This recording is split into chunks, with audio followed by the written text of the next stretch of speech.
Os brasileiros ganharam a fama de alegres, agradáveis, um país paraíso na beleza e paisagem, segundo Sérgio Buarque de Holanda, autor de Raízes do Brasil em Visão do Paraíso.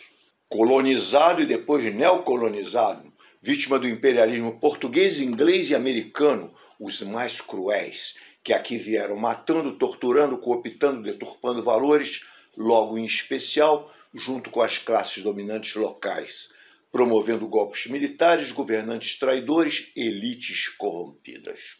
Uma maioria de escravos e índios, parte deste povo explorado tornando-se aos poucos miserável, sem direitos mínimos, sequer condições sanitárias, as prisões um foco de criminalidade e tortura, favelas cercando cidades de um lado, de outro integradas, mas separadas delas. Tal está atestado por um Gilberto Freire, Casagrande e Senzala. Mais recente, temos um Tiradentes esquartejado. Nos dias de hoje, a epidemia de Covid evidenciou o antes referido pela radicalização da crise econômica e social, ratificada a percepção de miséria, corrupção, desordem, retrocesso, dominação estrangeira. Em contrapartida, caso do vergonhoso papel das forças militares, fora exceções, sempre aliadas a interesses estrangeiros, envolvidas em atos de traição à Constituição. O povo brasileiro assistiu quase sem reação, inerte, à morte pela Covid de mais de 620 mil pessoas. Isso quando mais de 50% dessas vidas poderiam terem sido poupadas com a tomada de óbvias providências. Apesar de tudo isso, alguns continuam a negar a ciência, exaltar músicas, amor, humor, filosofias baratas sobre a vida, enquanto milhares de brasileiros morrem. Erros crassos governamentais cometidos contra a prevenção e medicação. Quem punido? Impunidade e autoritarismo graçando em doses crescentes. O estado de exceção informal antessala do nazismo, forma moderna de governança das democracias capitalistas, avançando. Muitos aplaudem o jeitinho brasileiro ainda em moda, um vício que cabe funcionar quando nem risos, humor ou visões do paraíso, ou musicalidade ou carnaval derem conta da crítica à situação. E no dia em que nada disso der certo, será usado de forma radical o argumentum baculinum, aquele do porrete, mais barbárie, o taco de beisebol propagado por Theodore Roosevelt, antigo presidente americano. Preocupante, sim, pois não esqueçamos o que os civilizados ocidentais fizeram recente via milícias e militares em países como a Iugoslávia, Indonésia ou Filipinas, e contra cidadãos desarmados, milhões de mortos, para não lembrarmos Hiroshima ou Nagasaki, e tudo isso em nome da democracia americana, aquela de bombas, drones, sangue, napalm. A continuar no Brasil tal processo democrático, entre aspas, com ou sem eleições ao meio, preparar-nos, barbárie à vista.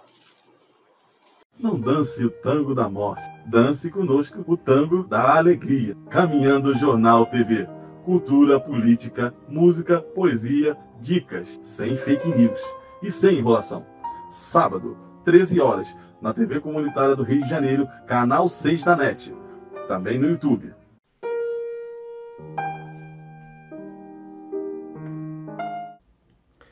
Meu fato em destaque vai para a desordem urbana do Rio de Janeiro.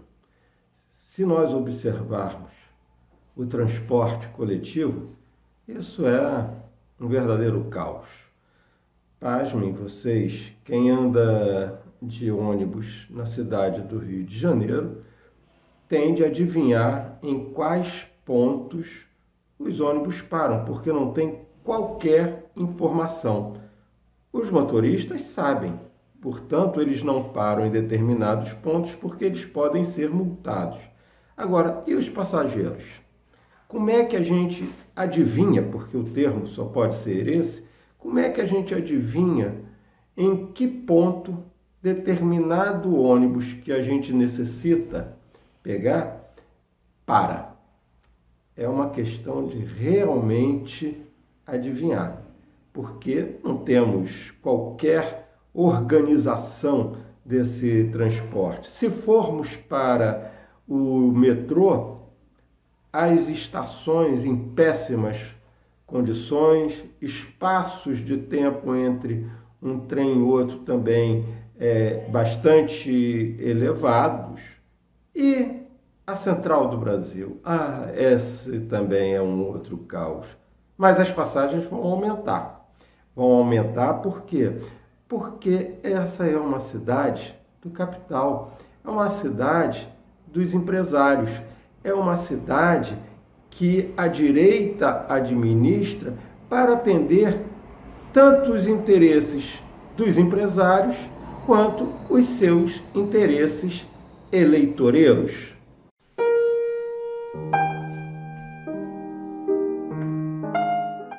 Hoje eu vou falar com vocês sobre assuntos que não pararam de acontecer em tempos de pandemia. São os assassinatos, os roubos, a violência contra a mulher, aumento do suicídio em adolescente, idosos, adolescentes se mutilando. São muitas as questões que afligem a população em geral.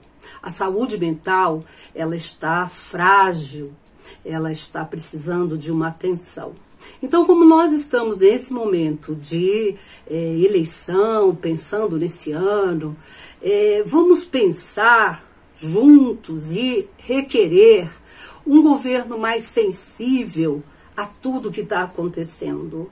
Porque eles olham, sempre olharam, e se a gente não se mexer para fazer diferença, eles continuarão olhando para eles próprios e só os interesses muito particulares. Eu quero apontar a necessidade de busca de ajuda para a saúde mental. Estamos todos passando, a pandemia não acabou e ainda tem questões para serem resolvidas. Quando você pensar no seu sintoma, sentir o que você está sentindo e perceber que não dá conta disso, procure ajuda. Os profissionais, psicólogos, médicos estão aqui fazendo uma rede comunitária de atenção à saúde.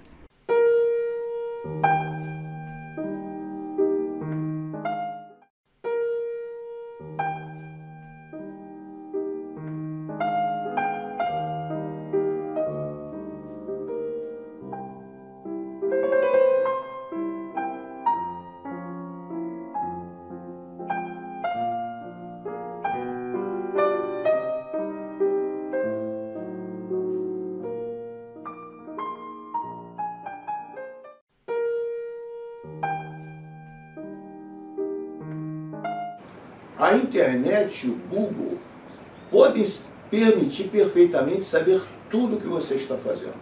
Ter o controle até de quando você vai ao banheiro ou quando você vai comprar um cigarro na esquina. Então você está sendo controlado por algo que foge ao seu alcance. E quem detém esse controle? Shoshana Zuboff, uma catedrática de Harvard, no seu livro já citado por nós anteriormente, A Era do Capitalismo de Vigilância, menciona que há um controle, há uma vigilância sobre cada um de nós e que essa vigilância é, sem dúvida, informada aos órgãos de segurança, inclusive americanos. Porque, além disso, a internet está invadida de forma ainda incontrolada por fake news, os famosos fatos falsos. Não é só uma análise divergente, são fatos deliberadamente falsos. A ciência diz uma coisa e divulga-se outra. A realidade é uma e divulga-se o oposto e assim por diante. Mas há uma notícia agora que coloca isso em risco. Há uma notícia agora que coloca uma mudança nesse monopólio. Porque esse monopólio está com o Google e todos os derivados, que no final dá tudo no mesmo, e por trás disso o império do capital. Os Estados Unidos à frente, o Ocidente. Então, é algo de imenso poder no Ocidente, distorcendo eleições, modificando, influindo em posições pessoais, controlando as pessoas, assim por diante. Isso é outra grande nação, a China agora anuncia que criou e vai criar uma internet própria, buscando divulgar notícias verazes, o socialismo e assim por diante. Então haverá uma alternativa a esse capitalismo de vigilância.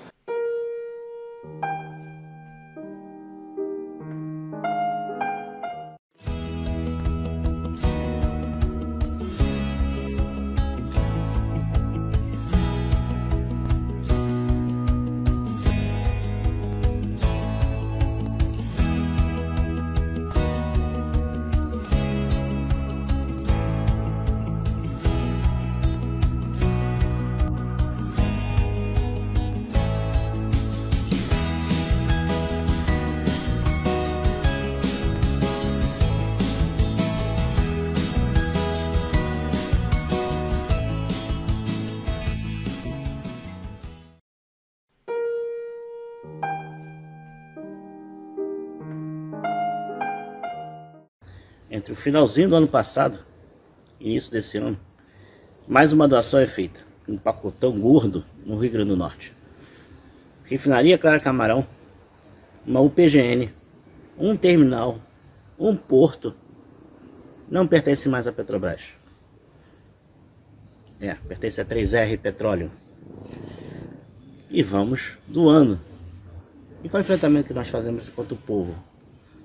Pouca gente sabe o que aconteceu. Refinaria da Relan já foi. É um do grupo árabe, que está aumentando também sem parar os combustíveis lá. Inclusive, se negando a usar o nosso petróleo. Reman, Manaus, também já não é mais nossa. Que boas notícias nós teremos de lá, se não as mesmas. A refinaria Clara Camarão é uma refinaria pequena, mas estrategicamente bem situada no Nordeste. Vai fazer falta para a Petrobras. E o que nós defendemos é a encampação de todas elas e a encampação de todos os campos de petróleo que já foram doados. Sem nenhuma piedade. Porque aquilo que estão tirando a gente é nosso, é do povo brasileiro. Então está na hora de vocês lutarem e divulgarem. Curtam a página do Caminhando Jornal TV, apertem um sininho, compartilhem, comentem e divulguem. Pois privatizar faz mal ao Brasil.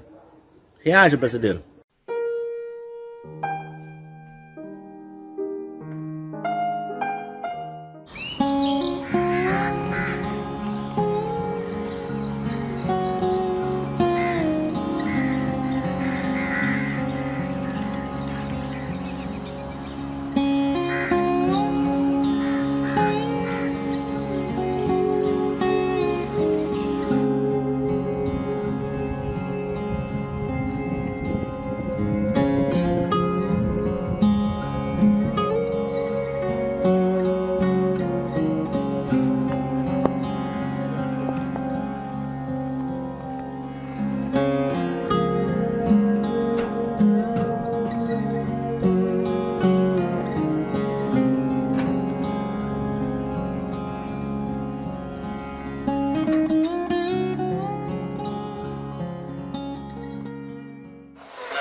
amigos, essa conjuntura nacional atual.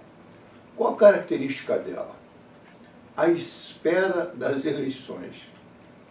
Grande parte das oposições, o PT principalmente, aliados, todos à espera das eleições de outubro que resolveriam os problemas nacionais. Então se manobra aqui e ali, o Lula encontra com antigos próceres e grandes nomes da política, o Bolsonaro também, assim por diante. Acha-se que essas eleições resolverão o problema. Vamos então falar um pouco sobre isso, já que todos aguardam isso. Resolverão o problema? Mas esse período tem alguma coisa de positivo, porque coloca-nos a possibilidade de ver certa realidade. O fator que eu acho mais interessante nesse momento e do que tem ocorrido é a transparência das Forças Armadas. As Forças Armadas brasileiras, durante um tempo, permaneceram discretas, pouco analisadas. Mas a partir de Bolsonaro, com esse brilhante projeto do general Vilas Boas, fizeram campanha política de Bolsonaro dentro dos quartéis, fizeram toda a propaganda dele, acordos secretos, etc. E esse cidadão sem menor condição virou presidente da República, um capitão de terceira categoria, envolvido numa série de irregularidades, depois de um tratamento psiquiátrico providenciado aí, deve ser para os militares, e chegou a presidente, vendo-se que tem uma série de toques de desequilíbrio e que não governa nada. Então, com isso, as Forças Armadas ganharam um primeiro plano e o foco das atenções. Como tal, todos começamos a estudá-las, todos os estudiosos. E o que se viu? Muito resumidamente. Primeiro, a incompetência monumental dos seus quadros. São mal formadas para a vida social, para um encaminhamento do Brasil, política, sociologia, etc., mal formadas. Mostraram total incompetência dos seus quadros, uma vergonha, o tal de Pazuello e outros aí, todos muito mal formados, mal conseguem falar direito. Então, realmente mostraram total incompetência em vários postos. Segundo, perdeu-se qualquer ilusão de nacionalismo, que já se viu que elas só intervêm para apoiar os objetivos e intenções do exército americano, do Império Americano, que são simplesmente a destruição da nação brasileira. O Eduardo Prado, né, a ilusão americana, todos eles mostraram que jamais auxiliaram o Brasil em nada, sabotaram o Brasil, desprezaram oficiais brasileiros em visita aos Estados Unidos e assim por diante. Sempre com uma soberba enorme, se achando os donos do mundo, etc. Mas o que mostraram as Forças Armadas brasileiras, mais agora ainda, com esse último episódio de Bolsonaro, e antes, com 1964 principalmente? Ajudaram, junto com os militares americanos, a afundar o Brasil. Tiveram um curso de tortura dado por militares americanos, subordinaram-se a isso. Participaram da Operação Condor, ajudando a matar chefes de Estado pela América Latina. Mostraram serviço ao Império Americano em 64, 68, 70.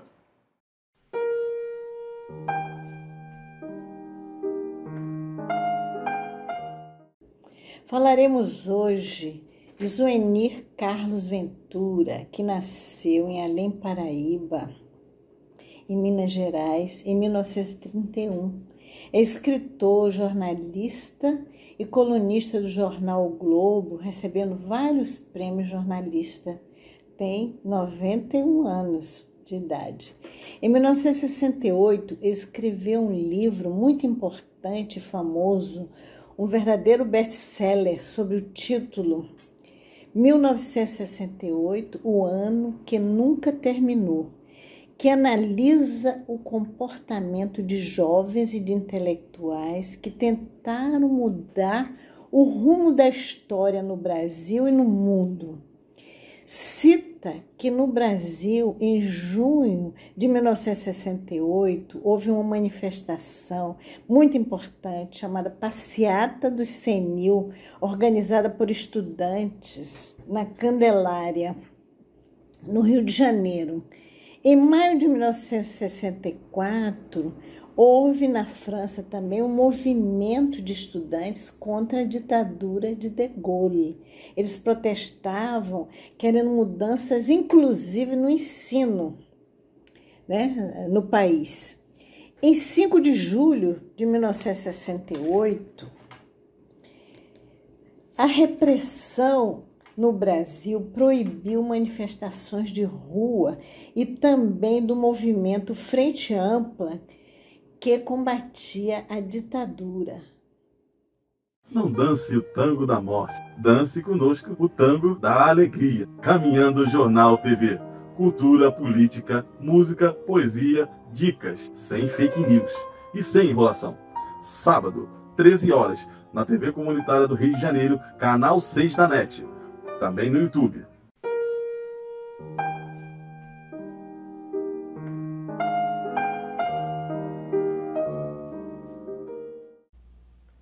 A exemplo do que aconteceu em Portugal, isso vem acontecendo em diversos outros países, né, inclusive aqui no Brasil, que é o encolhimento da esquerda. Os partidos de esquerda, eles perdem espaço, perdem densidade eleitoral. Os que surgiram como esquerda e têm densidade eleitoral, eles caminharam para o centro, adotando em grande parte a agenda neoliberal. Bom, isso pode ter uma explicação que pode ser a seguinte: esses partidos formados ao longo do século XX, eles se constituíram enquanto partido representativo de uma coletividade, de uma forma de compreender o mundo que passava pelo sujeito coletivo.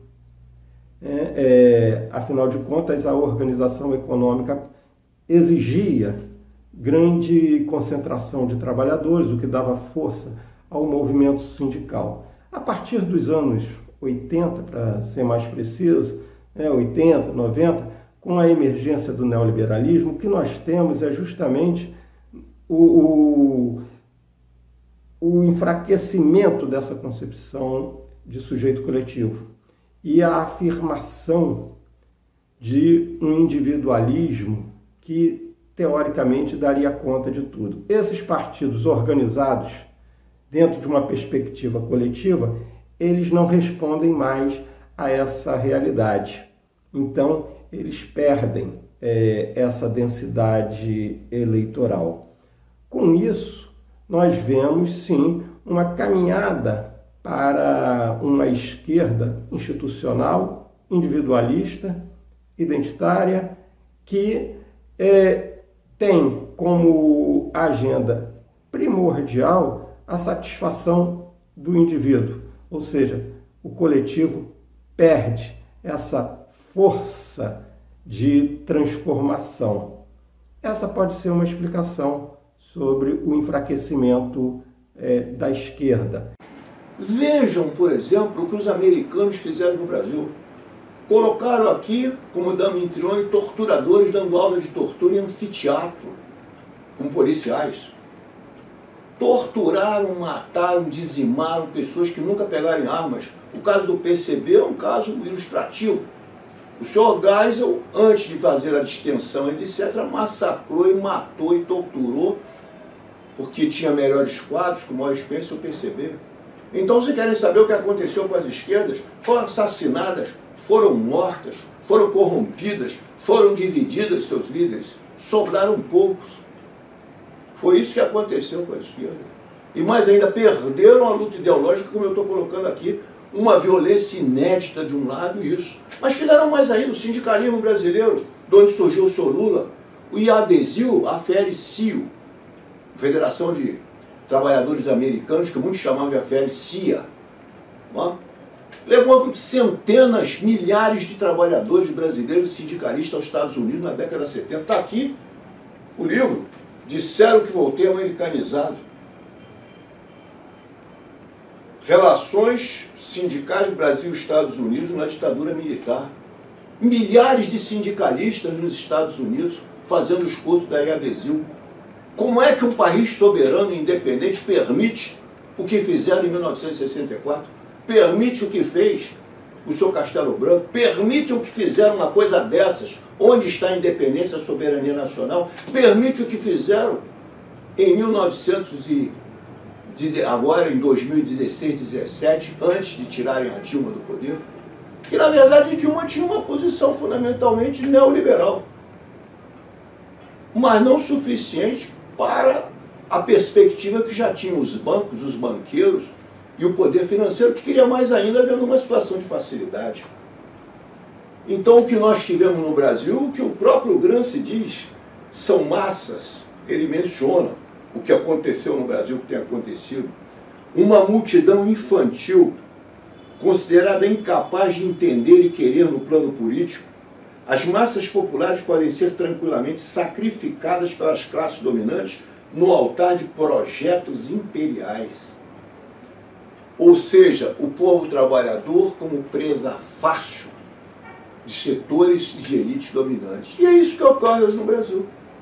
E é para isso que estamos caminhando. Então esse caminho do Brasil não é o caminho de uma nação independente nem soberana. Nós estamos num país colonizado, neocolonizado, que jamais foi independente, jamais foi soberano. Tivemos um golpe estrangeiro em 64 e estamos num processo de dominação estrangeira, que apenas você não vê, como diz a Ellen Wood, Império do Capital, você não vê soldados americanos aqui, nem americanos aqui, fora o sotaque aí do Mangabeira húngaro e outros. Mas Yanin já falava que somos uma província. O próprio Mangabeira, totalmente insuspeito, falava que somos um protetorado. E eu diria que nós somos uma colônia, uma neocolônia. E é esse o Brasil de hoje. E é preciso raciocinar que a mudança disso tem que ter em vista esses fatos. Aonde a esquerda estava, ou está, ela teria que estar formando a população. Já que nossos modelos educacionais, quanto mais esse agora de segundo grau, com menos disciplinas, que forma um cidadão, que forma um técnico pleno, com consciência política, está sendo implantado esse ano, por esse governo nazista de Bolsonaro. Então a esquerda deve estar formando pessoas, indo aos bairros, às periferias, formando núcleos de formação. Até porque essa eleição deste ano, não imaginem que não possa haver uma fraude orquestrada por esse senhor, pelo sistema financeiro que está por trás dele, pelas petrolíferas que estão por trás dele. Esse nazista e seus aparelhos. Certo? Não vai ser tarefa fácil depor. Quer que fosse por movimentos populares, por manifestações, greves, etc., ou quer pelo voto. Não será tarefa fácil. Então, a esquerda deveria estar nas ruas, não somente fazendo atos, promovendo a greve geral, ainda há tempo de fazê-la acontecer. Eletricitários estão em greve, Eletrobras, Cepel, Furnas e outras empresas do grupo Eletrobras. Apoiamos essa greve e defendemos que os petroleiros também entrem em greve, por todos os absurdos que ocorrem dentro da companhia e fora dela, inclusive a privatização, que não é pequena. Então, curtam a página, comentem e compartilhem. Você precisa fazer a sua parte. Não é simplesmente jogar a culpa para A, culpa para B, culpa para C. Você tem que fazer o seu trabalho. Milite. Privatizar faz mal ao Brasil. Curta e compartilhe.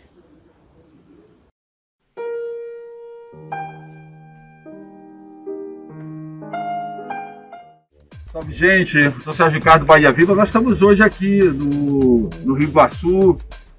E esse ponto aqui de despejo de efluentes, né? Segundo o técnico da Petrobras, é do efluente tratado. Agora, uma coisa muito estranha. Primeiro, um cheiro de química fortíssima. A gente não vê vida aqui. Nem peixe, não vê caranguejo, né? E, portanto, é muito estranho tudo isso. E, infelizmente, não há transparência, né? Eu quero aqui questionar esse programa de autocontrole, o Procon Água e o Procon Água. ar, né? Na prática, com isso, no passado, a antiga FEMA, que hoje é o Instituto Estadual do Ambiente, o INEA, o órgão público é quem fazia o monitoramento ambiental. Nós tínhamos muito mais confiabilidade. Hoje, através desse PROCON Água e do PROCON Ar, a coleta e o monitoramento foi entregue para as próprias empresas. É como se o assassino fosse depois o perito do crime, né? Então, isso não tem legalidade nenhuma e é exatamente por isso que as baías estão sendo sacrificadas. E a gente vê muita preocupação como está a vida do pescador. Os pescadores aqui na Baía de Guanabara, em outros pontos, estão vivendo na extrema pobreza e isso tem a ver com essa irresponsabilidade, tanto do poder público quanto dessas empresas poluidoras.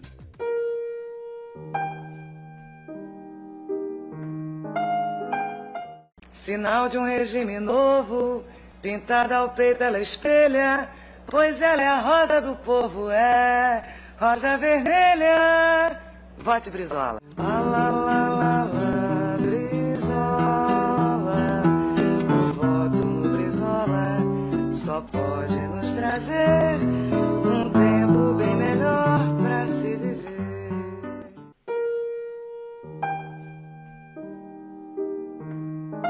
No dia 30 de janeiro, os portugueses foram às urnas para escolher um novo parlamento. O PS, o Partido Socialista, conseguiu a maioria absoluta, portanto não precisa negociar a composição de um novo governo. Mas temos de ter algumas leituras sobre esse episódio. Um deles, além do PS ter conseguido a maioria absoluta, duas outras forças se consolidam como segunda e terceira via. O PSD, que é a centro-direita portuguesa, neoliberal, e a extrema-direita com o Chega. O Chega tinha um deputado e agora tem 12. Outra leitura que nós temos de estar atentos também é como que a esquerda se comportou nesse processo eleitoral. O Bloco de Esquerda, que é um partido de centro-esquerda, ele tinha 19 parlamentares e caiu para 3. O PCP, junto com o Partido Verde, o CDU, tinham 10 parlamentares e caíram para 5. Ou seja, esse processo eleitoral marcou um desgaste da esquerda em benefício do centro-esquerda, se a gente forçar assim que o PS é um partido de centro-esquerda, e também a ascensão da extrema-direita e a consolidação da direita como segunda e terceira força política em Portugal. Isso acende o sinal amarelo, ou seja, os partidos de esquerda que se recusaram a aprovar o orçamento, forçando, portanto, uma nova eleição para a composição desse parlamento e, portanto, do governo, eles saem como os grandes derrotados nesse processo. Mas temos de estar atento com o encolhimento da esquerda em Portugal, que sai derrotada desse pleito. Aguardemos as próximas eleições.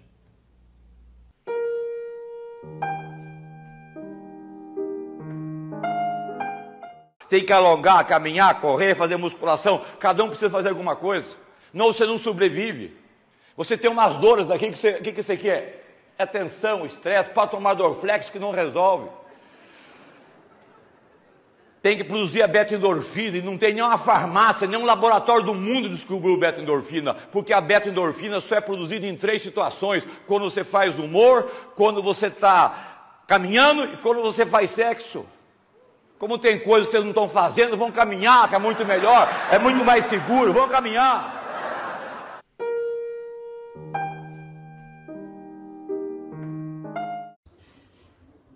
Nesta semana, Bolsonaro esteve no Comperj, na cidade de Itaboraí, aqui no estado do Rio de Janeiro. Num ambiente fechado, que é um auditório, a da obra. Ele estava sem máscara, todos os seus diretores também compareceram sem máscara, gerentes executivos sem máscara, e fizeram um discurso dentro da companhia contra o PT. E abre o discurso, um diretor lá da companhia, da Petrobras, dizendo que não faria política, que não caberia ele como executivo fazer discurso político, mas o fez. Inclusive de apoio ao Bolsonaro, que estava ali presente. Então eles levaram provavelmente mais doença para dentro do Comperj. Mais pessoas poderiam se contaminar com a presença deles lá.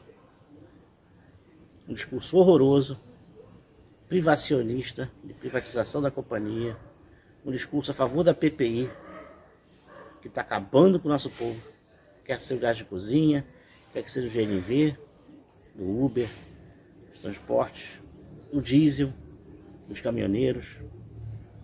Tudo ficará mais caro. A nafta ficará mais cara para poder fabricar plásticos e outros derivados.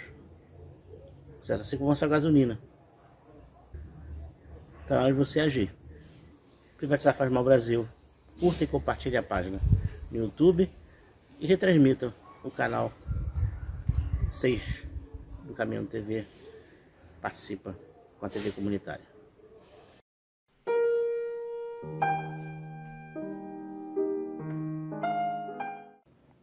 No Jornal Nacional, o Cid Moreira lê uma nota oficial do Primeiro Exército, dando conta de que foi morta num tiroteio a terrorista Aurora Maria Nascimento Furtado. A família me liga e me pede para ver se eu conseguia liberar o corpo. Quando eu cheguei, a Aurora estava já no caixão. Gente, é muito difícil lembrar isso. Ela foi posta um pano branco rasgado na manga e aqui para imitar um vestido. A gente foi cobrindo de flores. Ela tinha um olho saltado, o outro completamente preto, um afundamento. Um afundamento no maxilar, uma fratura exposta no braço, mordidas pelo corpo, não tinha unha nem bico de peito. O cabelo dela era liso, ela tinha 26 anos, branquinha, eu tinha a mesma idade dela. Passei a mão, que o cabelo levantou, meu dedo afundou. Aí eu comecei a mexer no cabelo. Eles tinham, a última coisa que fizeram com ela foi apertar um torniquete. Por isso que ela tinha o olho saltado. Desculpe terminar assim, mas esse é um pedaço do Brasil que foi ocultado durante muito tempo.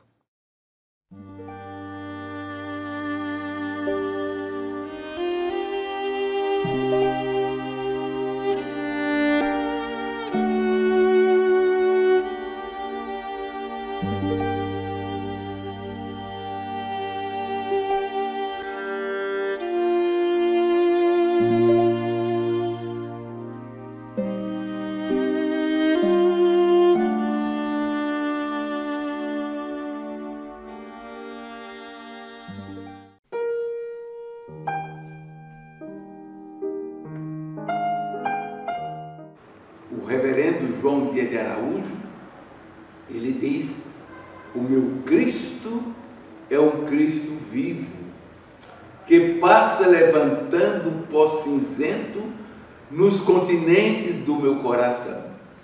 O Jesus que caminha nos meus mares, nas praias tropicais dos meus pesares, nas montanhas azuis da minha solidão. Meu Cristo é um Cristo vivo, que passa levantando o pó imundo nos continentes do meu coração. Mas ele um dia andará sorrindo pelo estelar completamente lindo naquela cruz de infâmia e de glória. Jesus Cristo não foi um homem religioso, não foi um religioso, foi uma figura completamente humana. E foi tão humano, e de tão humano que foi, só poderia ser divino.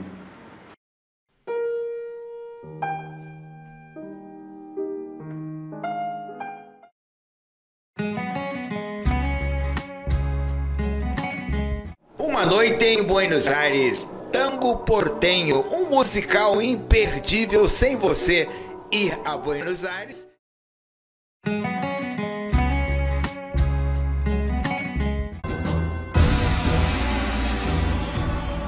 Era uma sexta-feira, dia 15 de janeiro, às 15 horas, a esposa dele me procura e diz que Manuel tinha sido preso na fábrica por 2 homens.